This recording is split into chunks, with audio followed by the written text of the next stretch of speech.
Welcome everybody to tonight's big event, the last of our Better Book Club series.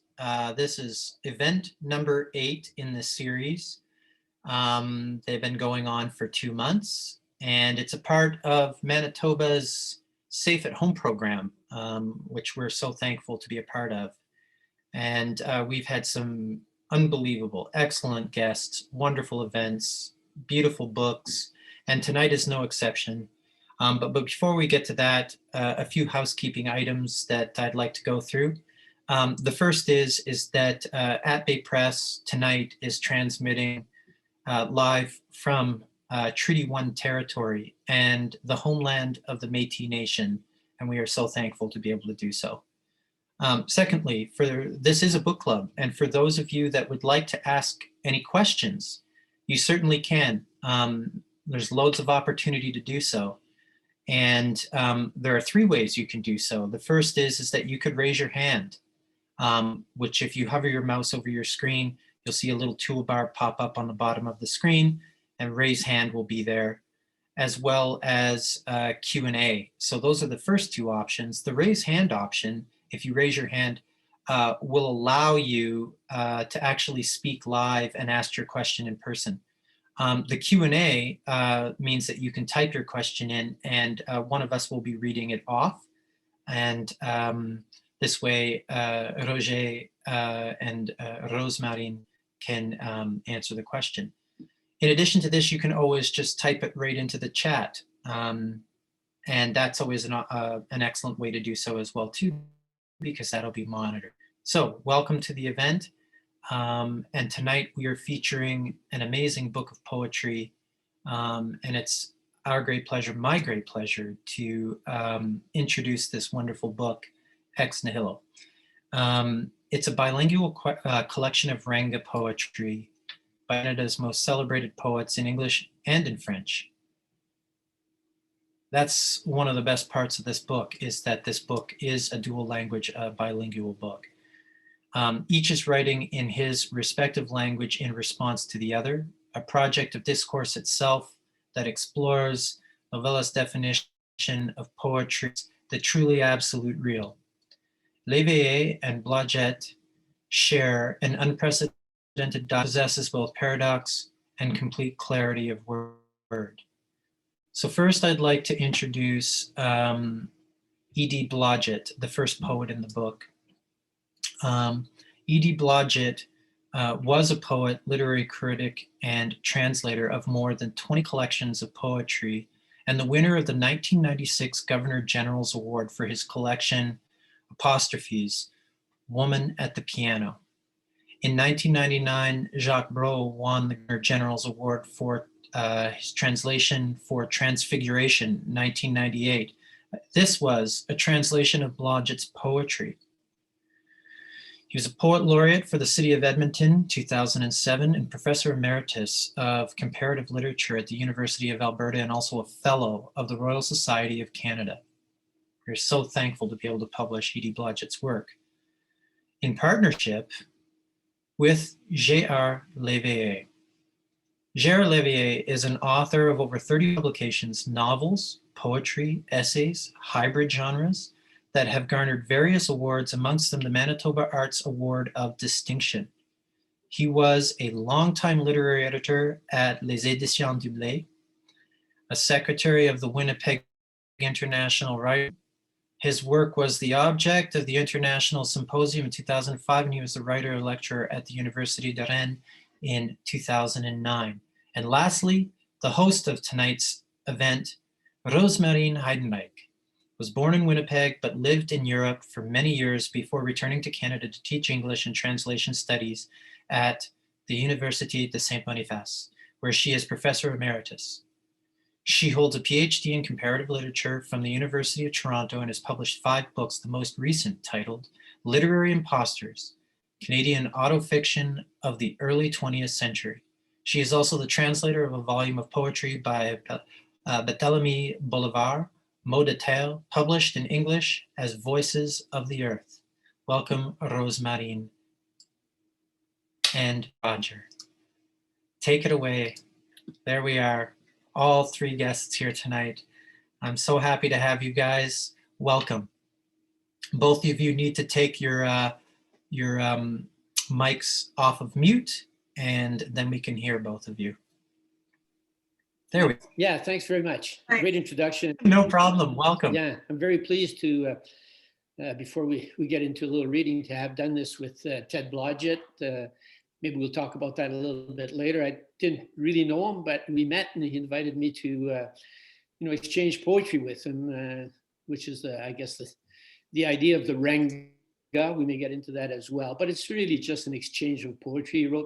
He wrote a few verses in English. I responded in French, and we went on like that for a while. And I was really touched that he would ask me. I've been blessed in many ways through life, and in that manner, a number of artists have asked me to do books with them, and I've responded. But this is a little special because we're both writing in our own language, and although he's deceased, he's still very much present on the page, and every time I read the verses, it's like being next to him. So I'm looking forward to the evening. Yeah, so am I. And welcome, Rosemarine, as well. How are you doing this evening? Thank you so much, Matt. It's really a pleasure to be here. I've known both Ted and Roger for about the same length of time. I didn't know Ted as well, but I knew him from conferences. We're both comparatists, so that's how I met him when I moved back to Canada. And we spent a lot of time together at conferences, and I always liked sitting next to him, because if there was a really boring speaker, he would, make concrete poetry and pass it to me, and I'd write a comment and pass it back. So we're like, naughty school children passing notes. So I'm very glad to have been asked to participate in this. Oh, that's wonderful. That's wonderful. Well, welcome both of you. We're so happy to have you here tonight, and I'm really looking forward to discussing the book and getting into the book. And I think at this point, Roger, are we going to be reading the first 10 pages from? Yeah, we should read an excerpt and start from the top, I guess. It's the simplest way to get into the book. Okay. And seeing it starts with Ted's part, you'll be starting us off. Okay, wonderful. Well, for all of those that are following along, you should all have your copy of the ebook. If you do not, just type it into the chat and we'll make sure we get you one right away. But everybody should have their ebooks by now. And we're going to be reading from page 1 in the ebook, and they are page numbered, to page 10. And so we'll be starting on page 1. And Roger, I'll commence right now. How's that sound? Perfect. Okay, here we go.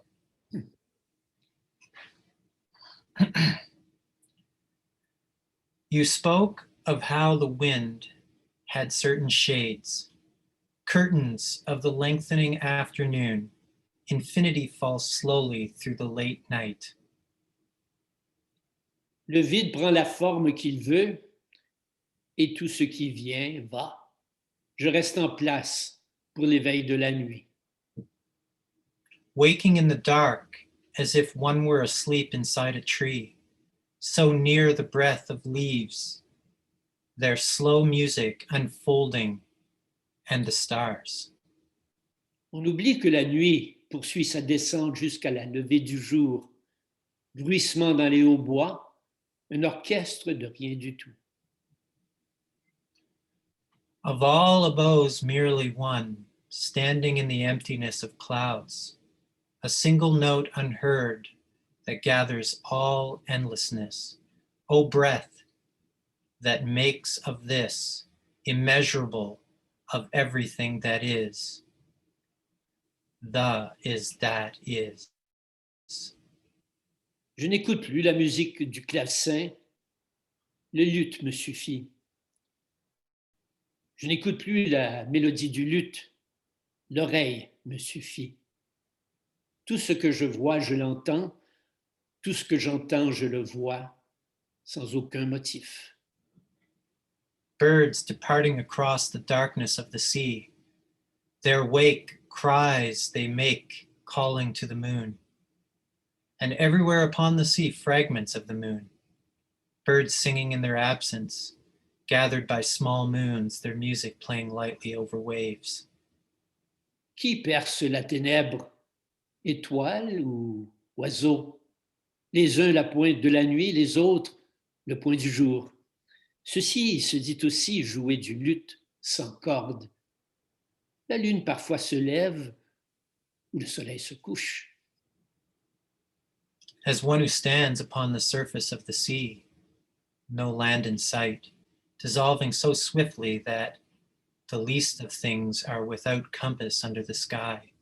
Here the sun and then the moon begin their slow rise. Where to turn? What question to be asked? Dans le lit du vent, toute dérive m'est indifférente. Léger comme plume, j'émerge du vide de la vague. Son volume ne répond à aucun son, ne suit aucun tracé, ne s'arrête à aucune forme. When emptiness arrives, all its past slipping by, nothing of what was remaining near. If it were waves, or smaller stones upon a shore, or birds their ghosts trailing off, or emptiness that waits to come again, a child gone blind. Comment dire ce qui semble indicible? Pourquoi aller où il n'y a pas de place à être, rester pour ne point avancer? L'illusion se lève toujours sur un autre mirage. Ce qui paraît vraiment chuchote.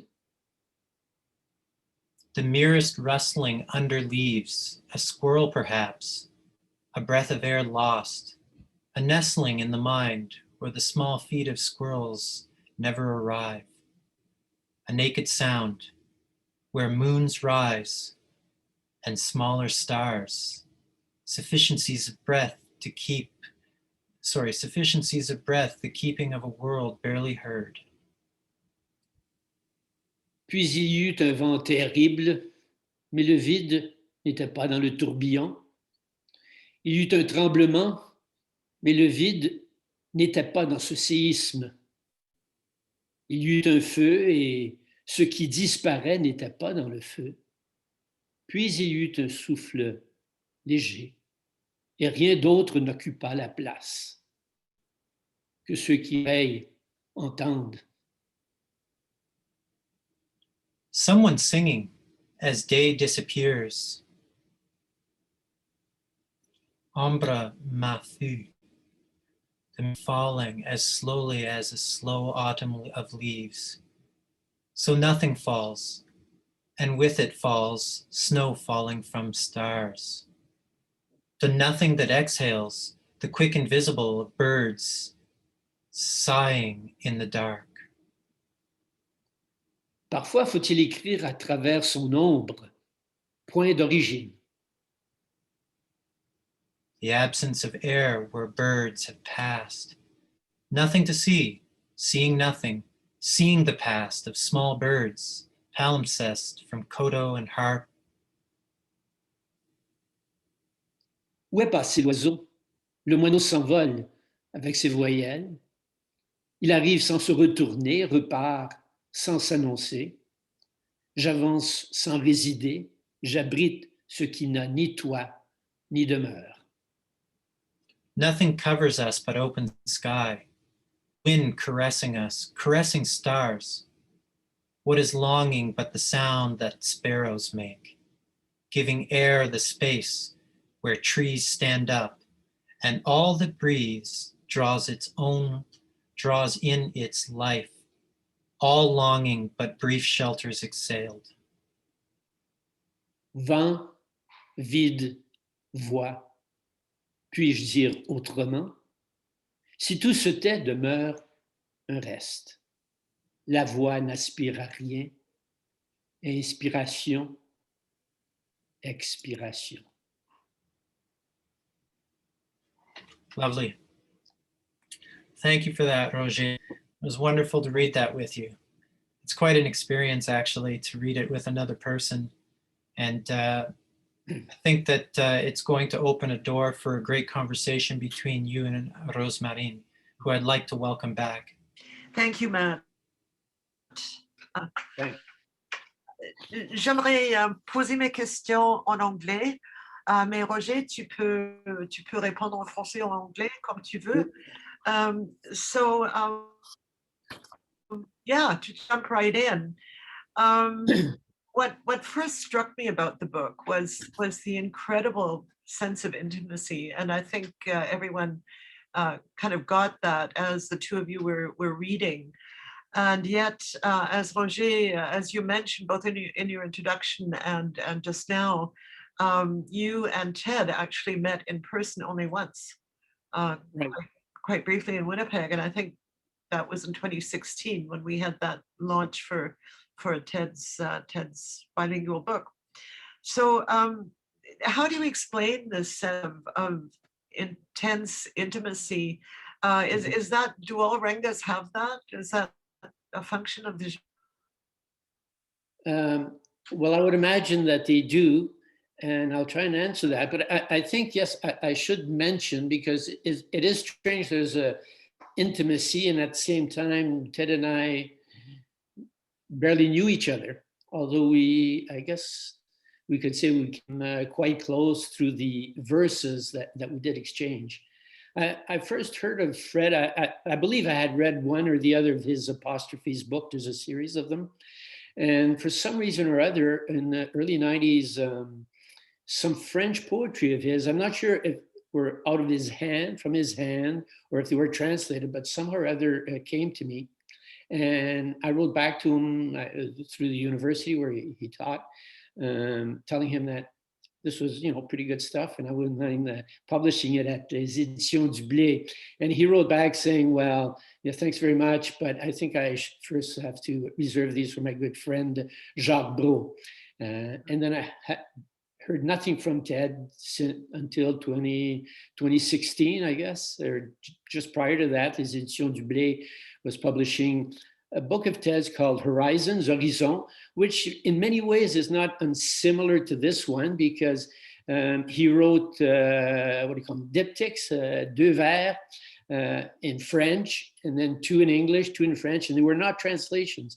He just moved on from the English to the French, to the English to the French, but they were grouped in, I guess, in thematic ways, which this book that we've done was not constructed quite that way.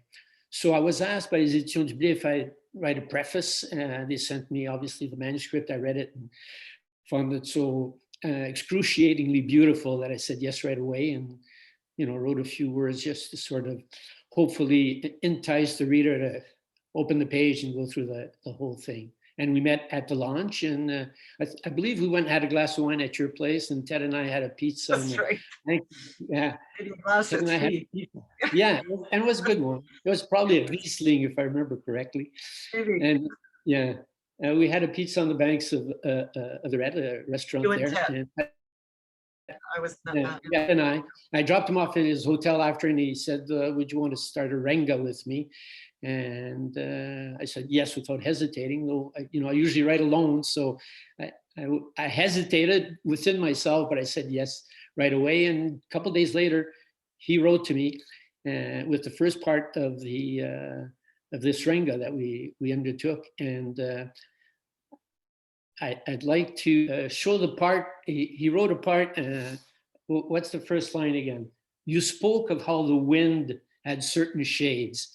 And to explain what you call the intimacy of this exchange between the two of us, I'd like to go back to he took that line out of a poem that I had written in this book, Poème Pierre Prière. And in the French, it says, La vague incessante est l'ombre du vent, multiple en apparence jusqu'à l'affaissement. Well, I think what's marvelous, he says, you spoke of how the wind had certain shades. So he takes l'ombre du vent, ombre, which is shade, and then he gives it a variation, shades. So right away, he's into a French poem, which is not on the book we've put together, but he went to get something there, and already he's worked the original material, if you want to. So I think right off the start, he's added that sense of, you know, closeness between one or the other, because he went to get something, he read that book of mine, he loved that line, and he used it to start off, and it becomes intimate because he says, "You spoke." He's addressing me right away. So I think he managed right off the top. He addresses me, and we're also in how can I put it, in the art of language and of inter-exchange of verses. Well, yeah, I'm going to come back to that, the you, the second person pronoun a bit later. But right now, I want to come back to what you said about the two languages. And I think your quotation, when you quoted your own poem, that he's sort of responding to in the renga, the poem from the line from Poème Pierre Prière. I always have trouble with that one. But even in those lines, you can see a huge gain, a semantic gain in meaning, right? Because ombre and shades have, you know, to use a technical term, you know, the semantic field is huge and somewhat different in both French and English. So you have a huge enrichment there in using in the allusion to the French, and that's actually what I was going to ask you about. It seems to me in this book too, the use of the two languages is a huge gain in terms of the effect on the reader, because it makes the fact that the two poets are speaking with one voice or with two voices in harmony or whatever, when the language is different, it makes that all the more remarkable. Of course, you have a gain because of the various meanings that certain words have in the two languages, and especially when it gets taken like that, and the word ombre and shade, I mean, that makes it manifest.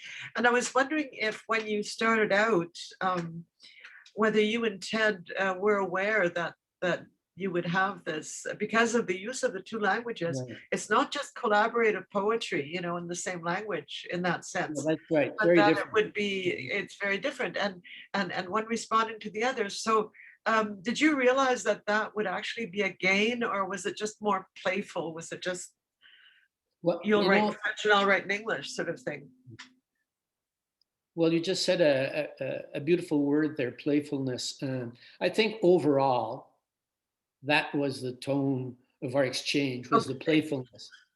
But playfulness also introduces you to jeu de mots, wordplay. I mean, that's playfulness as well. Yeah. And as you have two languages, of course, you can skip from one to the other. I was going to say, you know, we didn't speak with a forked tongue. Maybe it was a forked throats that ended up speaking in one tongue. Of course, Ted had a great understanding of the French language, and I think I understood enough English, you know, to get to what he was saying, the meaning and the inflex and the allusions he put into his poetry. I mean, I think we were conscious of the richness that would be added by the fact that the two voices were in two different languages. Well, I mean, we did not dwell on it, but I think we knew, and it shows up within the poem, because not only is there richness because of the two languages, you know, sometimes he has a little quotation in French, sometimes I have a little quotation in English. There's also quotations from German and from Latin, from Italian. So the fact is more, it's sort of Ezra Poundish in a sense, if you will. There's the voices coming from all over the place. And it makes sense because, I mean, the essence of this book is about language itself and coming out of ex nihilo, out of nowhere in many ways. And so I do believe that there was this unconsciousness, a feeling that, you know, the book would be richer. And in many ways it might be, I mean, you can always translate it, but fundamentally it's kind of untranslatable, because you could translate all the French stuff into English and you'd have just, an English comprehension of the thing, but it wouldn't be the same. Or you could translate the whole book into French, but it would not be the same. So obviously it's translated. Either way, there would be a loss. Yeah, there would be a great loss. Yeah. And there are other languages that are interpolated there. I think I have a feeling most of them are from Ted, right? He did that more than you, or did you? No, I can't well, remember we didn't count, but we both did a lot. I have quotations from Dubellé, from Villon, from Rimbaud, from in French. Yeah. Yeah, in French, right? And he quoted more in German and English and French as well. He quoted Mallarmé within the poem. So yeah, we had fun. It's sort of like you're teasing each other in a sense, but still, it's a light book, but there's a perfect gravity in the sense of, celestial bodies turning around each other because in that sense of gravity, so everything kind of hangs together. But from my perspective anyways, we wrote out of lightness, and I wrote a lot of those things when I was at the lake. So, he writes something, maybe I'd answer right away. And other times days would go by because, I'm swimming, I'm walking along the beach, I'm enjoying the sun, and I come back and, it's time to answer. So it was created on his part. Obviously, if people don't know, I mean, he was quite ill. So he may have written from, another zone, so to speak, knowing, I knew he was ill, but I didn't know to what extent he was. So he might have written from another zone, and I was in a more playful and lighthearted zone. But I think it was sort of, point, counterpoint, or harmony and counterpoint in music. And I think it worked out quite well from that point of view. That's the feeling. That's the feeling one gets. I love the way you just use gravity in both the physical sense and in the sense of seriousness, because and I want to make a point related to that here, because the odd thing is that just as I got this feeling of a sustained voice reading, as the two of you were reading, you and Matt, and when I read the poems for the first time. I get that same feeling when at one point Ted inserts particularly two lines in German taken from Hölderlin's beautiful poem Hälfte des Lebens, in French La moitié de la vie, half of life, I guess, in English. And it does feel like the same voice. And I can't resist quoting those two lines, partly because of their poignancy. As Ted was gravely ill when he wrote them down. And I think those are two lines, as you say in your introduction, I think he was very discreet about his condition, even though he was, there are parts of his poems that allude very obliquely to the fact that he feels he's at the end. And these two lines, though, it's almost as if they're written in German to sort of encode this feeling of his awareness of the imminence of death, and also the sense of regret. And I'm going to read those two lines in German, and then I'll give you the English and French translation. Ariel, I'm not sure what page they are. I'm sorry. So the German: Weh mir, wo nehm ich, wenn es Winter ist, die Blumen? In English, when winter comes, but when winter comes, where will I find the flowers? And in French, pauvre de moi, où chercher les fleurs quand il fait l'hiver? So I don't know whether you would. How did you feel about this interpolation of German, which is not, a language that one can expect, the readers to know, first of all, and secondly, would you agree with me? Do you think that's kind of, he wrote in German to sort of encode the fact that he wanted to express this feeling of imminence of death without being more explicit about it? I don't know. No, I think it's you do well to allude to that. It's it's as if he's disappearing into the voice, because that's left of him now, right? Yeah. The verses and his voice. And we did, and going to German or other languages as well, it's as if it's not just his voice anymore, or my voice, it's the voice of poetry. You know, but il cite Dernier, and, you know, I quote Rimbaud, I quote Villon. We're all into those voices. Those voices are all there. They're not a supportive cast. I was going to say they're supporting the poetry, but it's not a supportive cast. They're all integrating and crisscrossing. And, you know, not far after those lines you're quoting, I think right after, I don't remember all the verses I wrote, but even in French, I quoted a line from another, I guess, friend, Leonard Cohen, who's passed away.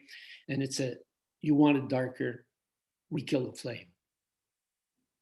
So, you know, we were conscious of a little bit of the situation, but I didn't know how serious it was, because he was off to Prague.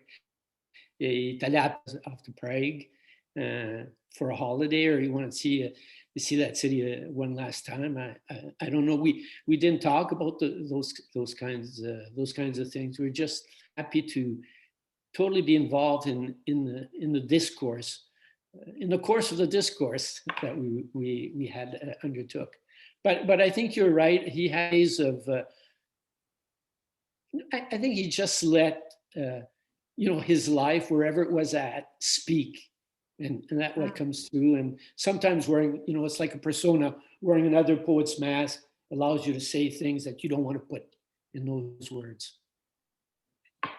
Yeah, he was actually, just between parentheses here, when he was here in 2016, which is when you would have met him, he was very chipper. He was full of beans, right?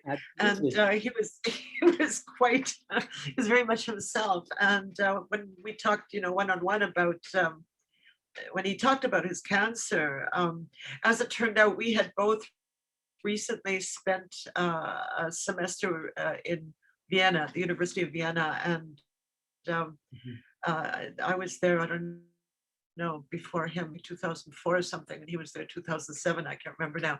Anyhow, we talked about that. We had the same assistant and so on.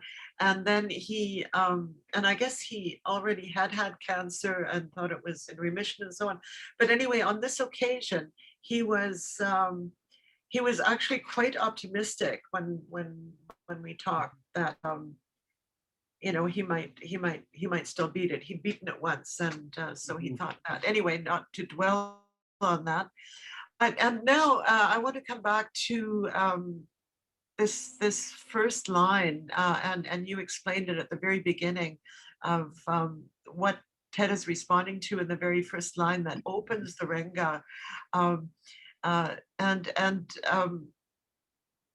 that was another thing that was very noticeable to me when I read through the book or through the text the first time, that there's a kind of a dialogic frame that's created right at the very beginning as he opens the work with this second person pronoun. You spoke of how the wind had certain shades, but what you didn't talk about earlier was that you yourself end the book in the second person also.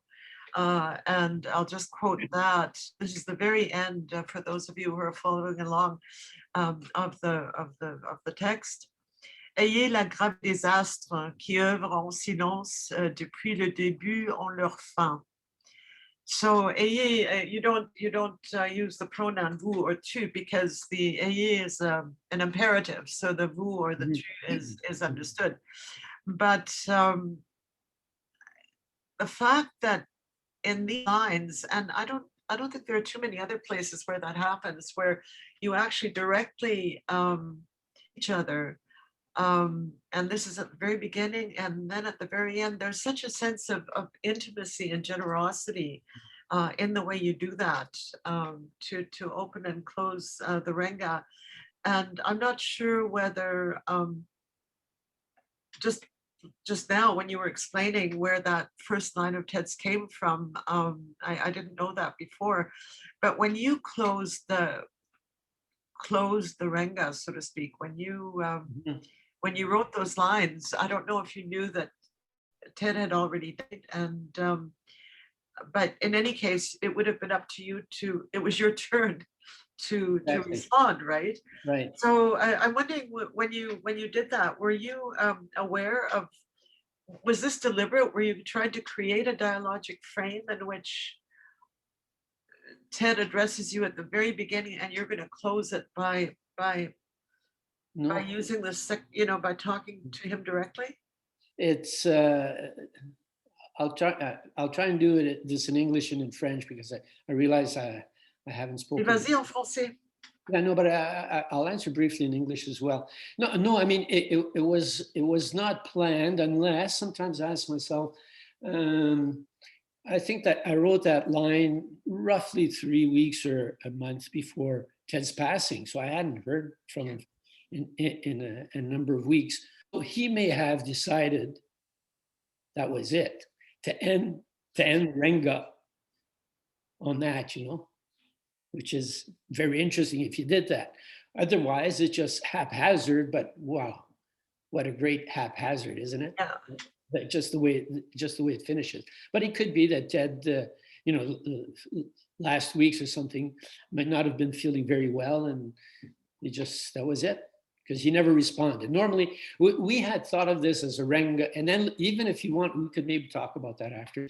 Even if you wanted to publish it, we always thought of it as an endless renga. There could have been another 10, 20 pages, who knows, But it's true that it ends that way. Mais ce que je vais dire en français, c'est, et puis je référence à des commentaires que j'avais faits avant en anglais, c'est le aïe, the you, mais c'est aussi le aïe, pas seulement, c'est pas juste Ted, mais c'est la voix de l'univers. Hein? Dans ce qui précède, et puis ça c'était langue de feu, langue de foi, langue de joie. Alors là, c'est les langues. Venez taire le babil de Babel. Put an end to, Babel, puis tout ça. Ayez la gravité des astres qui œuvrent en silence depuis le début en leur fin. So, I don't know, c'est un peu le hasard, mais le tu, le vous personnel du début, et puis ça demeure intime et personnel jusqu'à la fin, devient plus que personnel, devient universel dans un sens. Tu adresses les langues finalement. Oui, justement. Oui, but it's interesting to me that you, okay, so that was not deliberate, and you wrote those lines, realizing they would be the last ones. Am I understanding that right? Okay. I had no idea, but that's why I think maybe Ted decided that it's a good place to stop right here. I don't know. Ended there. Okay. Yeah. I think we do have to talk now. We've sort of talked about it a little bit about the title, Ex Nihilo, which of course it means out of nothing, from nothing, in French, à partir du néant. Oui. So it's a perfect title for this renga, as it literally describes the coming into being of something, the poem, out of nothing, where there was nothing. So it's a perfect description of its own coming into being as a creative act. Now you say in your introduction that it was Ted who suggested the title. Oui. And knowing Ted, I think he would have been well aware of an added significance of the title if the book were to be published posthumously, in other words, after his death, which is in fact what happened. So that Ted's words are, if you will, coming to us ex nihilo, out of the void, out of the nothing. So that's kind of gives a second significance to it. Did you think of that when you agreed to the title? Did you think of that at all? Of course, I read it after I knew that. Répondre en anglais, ça va? Oui, vas-y. Yeah. Oui, bien, mais au moment où il l'a choisi, en dehors du fait que je savais qu'il était malade, je n'ai pas pensé plus que ça. Je trouvais à ce moment-là que c'était un titre approprié à notre entreprise d'écriture, de faire parler à partir du rien. Ted et moi, on est deux amateurs, grands amateurs du philosophe Angelus Silesius. Puis je vais paraphraser, ça va répondre un peu à la question que tu poses. Je vais paraphraser si je vais m'en souvenir tel qu'il est exactement comme qu'il est écrit, mais ce penseur d'origine allemande, n'est-ce pas, a écrit le Dieu qui ne devient pas devient dans le temps ce qu'il n'a jamais été de toute éternité. Alors ça encore, c'est comme le Tao. Hein? Le Tao qui peut être dit n'est pas le vrai Tao. Parce que tout ce qu'on peut dire, c'est qu'on nomme les choses, les manifestations, et puis chaque manifestation n'est pas le Tao. Mais si le Tao n'est pas nommé, si on n'essaie pas de nommer le Tao, il n'est pas, il n'existe pas. Alors, chaque manifestation n'est pas le Tao ou l'ensemble du Tao, mais il est une expression du Tao. Alors, l'entreprise, je pense, que Ted et moi, dans laquelle nous sommes engagés, c'est un peu cette entreprise-là, de dire l'indicible. Et puis, évidemment, on peut continuer à dire l'indicible pour toujours, parce que justement, il est indicible, mais il n'existe pas s'il n'est pas dit. Alors, cette espèce de contradiction, je pense, c'est dans la contradiction que demeure le poète et la poésie. C'est la condition de notre existence, et puis c'est la voie de la poésie. Et puis, ben alors, la curiosité là-dedans, puis là, je reviens à ce qu'on a suggéré, toi, tu as suggéré, puis j'étais d'accord à quelques reprises, c'est que probablement Ted était conscient, savait ce qu'il faisait, l'état de sa condition physique, parce que même si c'était un renga sans fin, il m'a demandé à plusieurs reprises de voir à publier le renga. Donc, il savait qu'il y aurait une fin et qu'à un moment donné, sa voix viendrait, comme tu dis, de l'au-delà. Et c'est pas lui qui le publierait. Non, c'est ça, justement, c'est ça. Voilà. Mais il devient, comme le Tao, il devient présent parce qu'il a dit. Oui, voilà. He has spoken, therefore he is. From the beyond. Oui. I mean, he would have appreciated that, and this playfulness, sometimes it's playful and sort of like a pun, but at other times it's quite seriously self-referential, and I think that's the case of the title here, Ex Nihilo, because it's describing Genesis. It's, I mean, every creative work comes ex nihilo, is made out of nothing. So anyway, it's a beautiful title. I think we're probably to the end here, and I'm going to close with this. I don't know anything about rengas, so I did a bit of research. I did a bit of research online to find one that was, to try and find one that was published in Canada, and I found one. I didn't look very hard, so I just found one. There are probably more, but it was written by P.K. Page, the Toronto poet and academic, and Philip Stratford, the poet and academic from Montreal. And that was published under the title "And Once More Saw the Stars," which is clearly, it must be a line from one of their poems. And the circumstances were sort of like yours, like your and Ted's, because Philip was very sick. And in fact, he died shortly after the project began. So in this case, it was P.K. Page who finished the renga, and it was published. But apparently, there wasn't very much. There were only, what I read online was there were only 4 poems. I don't know if that's 4 poems by each poet, 4 poems in total, or whatever. Anyway, this volume also contains the correspondence between Page and Stratford. And apparently it was very detailed. They talked about their poems, they talked about a certain word, whether that should be changed, whether a line should be taken out, whether whatever.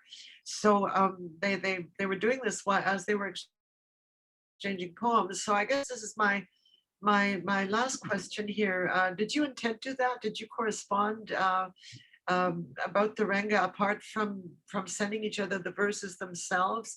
And also maybe another question, did you know about this renga between Page and Stratford, or do you think Ted did? Yeah, well, I'll answer that one first. No, I did not know about it. And undertook the renga. The renga is a form of exchange, collaborative poetry, basically. In Japan, of course, there's all kinds of rules. You start off with something that looks like, and then there's the other person responds with two verses of a certain length, and then there's another haiku, and so there's a form to it. But to us, it was just the exchange that mattered. And we did correspond, but a lot of the correspondence was once in a while, oh, that was a nice line, I really like this, or I'm going swimming, I'll probably answer you tonight, or whatever.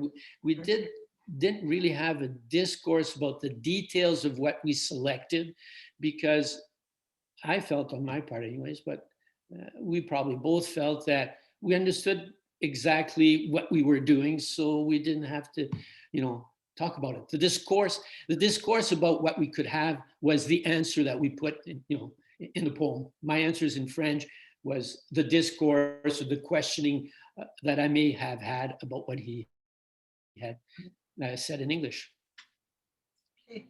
Merci, Matt, je te passe la parole. Yeah. Oh, merci, Rosemarine, and Roger aussi. Roger, we have a couple of questions from the audience that I'd like to ask now. The first one is in French. C'est bon, j'ai pas fait beaucoup de français, alors. Oui. Ok, well, voilà. Nous avons une question qui vient de Lise. À quel rythme échangez-vous vos textes? Une fois par semaine, par mois, ou est-ce très variable? Oui, bonsoir Lise. Oui, c'était très variable. Des fois, c'était vite. Des fois, on répond le même jour, mais on ne s'est pas donné de système. Et puis, comme je dis, parfois plusieurs jours passaient. À l'occasion, c'était peut-être une semaine. À un moment donné, il était parti en voyage à Prague, comme j'ai dit plus tôt. Puis, on a échangé quelques courriels, mais pas de poésie. Alors, c'était selon nos besoins, notre fantaisie. Il y avait comme je disais, il y avait une grande légèreté parce que, évidemment, son état de santé, il y a peut-être un ton un peu sombre parfois dans le poème, mais dans le travail que nous faisions, c'était très léger. Puis, par les courriels qu'il m'envoyait, je voyais que son approche aussi, lui aussi, était une approche légère. On a beaucoup écrit au cours de l'été, alors le soleil étant de la partie, peut-être ça a permis un peu de célérité dans l'échange des courriels, mais en effet, c'est un rythme très variable. Et puis l'important, c'est d'arriver à c'est pas exactement une réponse, mais à la bonne réplique, parce qu'il faut prendre une partie du poème qui nous vient et puis utiliser ça pour apporter une réponse, mais il faut que la réponse en même temps s'intègre dans l'ensemble du poème qui a déjà été fait et puis propulse le poème vers l'avant. Alors, c'était compliqué et simple en même temps, mais lorsqu'on est dans la vitesse parfaite, tout semble s'imprimer par soi-même sur la page. Bon, en tout cas, on a deux autres questions ici, mais elles sont en anglais. The first one here is Karen Clavel. Roger, did you and Ted cross over into the other languages, or did you both write exclusively in French and English respectively? There is no separating the voices, at least for me, no sense of two poets. Also, I just want to point out that Karen was also the copy editor on the book, so she had become quite intimate with the text. I appreciate what you said at the end there, Karen. That was like really one voice, and I appreciate that.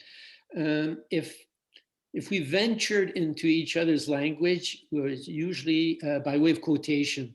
Mhm. You know, I quoted Leonard Cohen, for example. So that would be in English.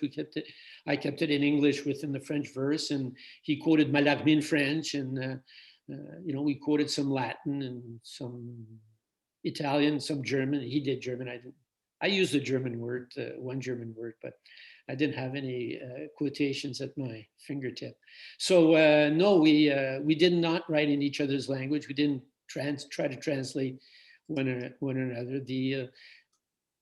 When I was rereading it, one of the amazing, I don't know if it's amazing, but one of the interesting things to me was that there were a couple times where we answered each other, but with some delay, or one of the emails was forgotten, and all of a sudden it was obvious we had two answers for the same preceding line. So we managed to sort all that out. And one time I used the words sort of like, ça recommence, or something, a word like that. And Ted at first thought that I was saying, okay, that's the end of that first part. And so we're starting a new series of rengas, but it wasn't, it was just, and so we managed to integrate all that. And as I said, what was interesting to me was that it was, seemed to me anyways, very, very, very seamless.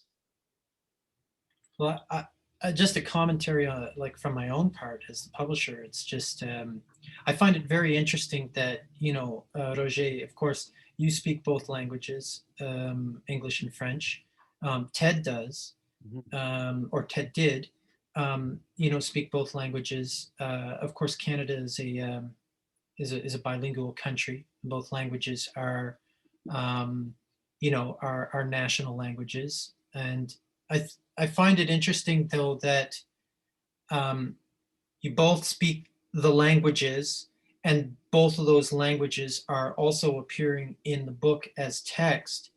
And I just find that the languages have now become, somehow they've come together in a way that it's almost, even though they are two separate languages, they become one to some degree.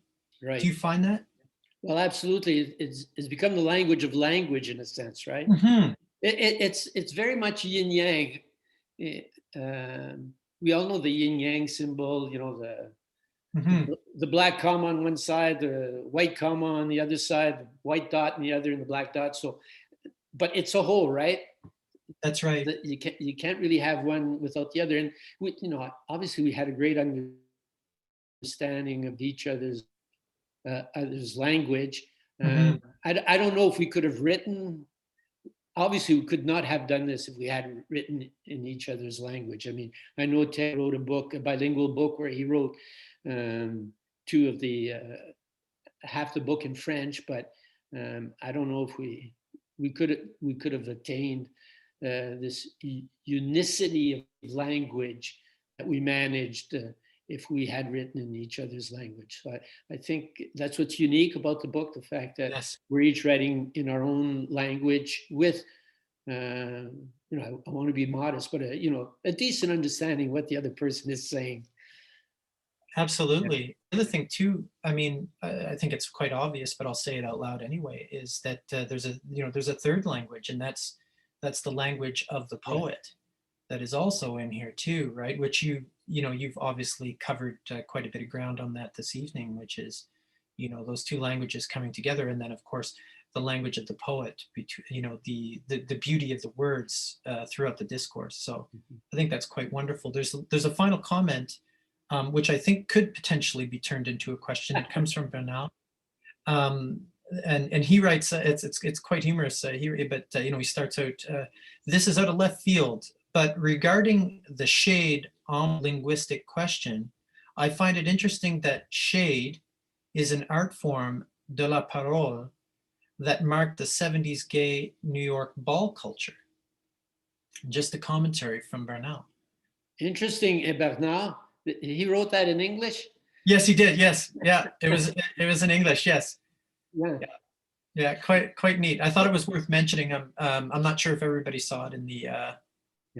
Well, Bernard, I don't think we're thinking about that when I wasn't thinking about that when I wrote Poème Pierre Prière, and I doubt Ted was thinking about that when he took that that image and started off this renga together. But it's just proof that we say wordplay as if tic-tac-toe or something like that. But a wordplay is sort of like, it's an affinity. It's an affinity for human language and consciousness and feeling. So it's not surprising that gayness, it would find its way through gayness as well. Yeah, I think that's so interesting. And of course, like all art, it's completely open to interpretation to some degree, because everybody gets something a little different from both text and image, right? So it's really great that everybody's able to draw their own parallels to some degree. I think that's really interesting. What I do want to say though is that, and I think it's really important to point this out, is that the book itself is not yet published. Right. We are in the process of printing these books. So everybody that has attended tonight has had the very fortunate luck of having an advanced prelude from of the book, to be able to see a little bit of being a fly on the wall here, and have the opportunity to both hear the book read in advance of its launch, which it will be coming in April, and then as well have been given an ebook in advance of the launch coming in April. So I do want to point out that this is in no way the end of this renga. It will continue in a few short months when we actually officially launch the book, correct, Raji? Yeah, and Matt, in light of what you're saying, everybody who's still tuned in, I hope you go get the book once it's published, because Matt, this is a great enterprise art, because it's French and English. You're looking at two markets, but at the same time, there may be people who only read English who may not want to open the pages because of that. People who only read French, although I think most French people are bilingual and can read both. But no, it's. I'm thankful that you've engaged into this. It's kind of one of a kind type of book, and it takes a certain amount of courage and determination to pull this through. And I hope you have success with the book, just because of all your undertakings in that. Obviously, I hope as a writer that people read it and find some enjoyment and consciousness in it. But I hope it's some kind of a success for you. So I encourage everybody who got the free ebook tonight to get the hard copy and everything. It's I've seen the cover. It's delightful, and it's just appropriate, so appropriate for what's inside the pages. Yeah, well, to further add to that, Roger, the book is going to be coming out in a glorious hardcover printed book. With a dust jacket. It will be gorgeous, and it will hopefully reflect, the quality of the text found within, and I'm fairly confident that it will. But maybe it's just because I'm a bit of a romantic. I have to believe, because the book is poetry, and because it captures both languages, and because it is an ebb and flow of discourse between two, amazing poets. I believe that to some degree, even if you don't speak the language, one of the languages that are found in the book, that you will still be able to glean the importance and significance in the book. So I think that there's something to be said for that as well too. But at this time, I do want to say the deepest thanks to Roger and Rose-Marine, who's still here, but she's hidden behind the veil of the Zoom window.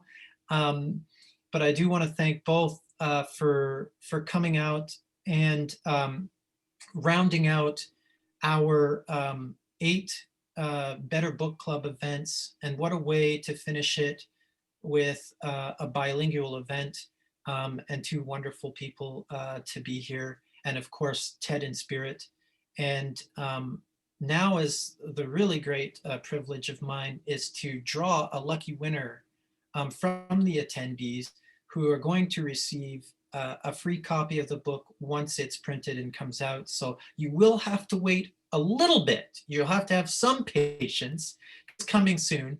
But I am going to draw a name here from our list. If I can just bring this up here, and we'll do it like the old school way. I'll just cover my eyes, and the winner is Nicole Coulson.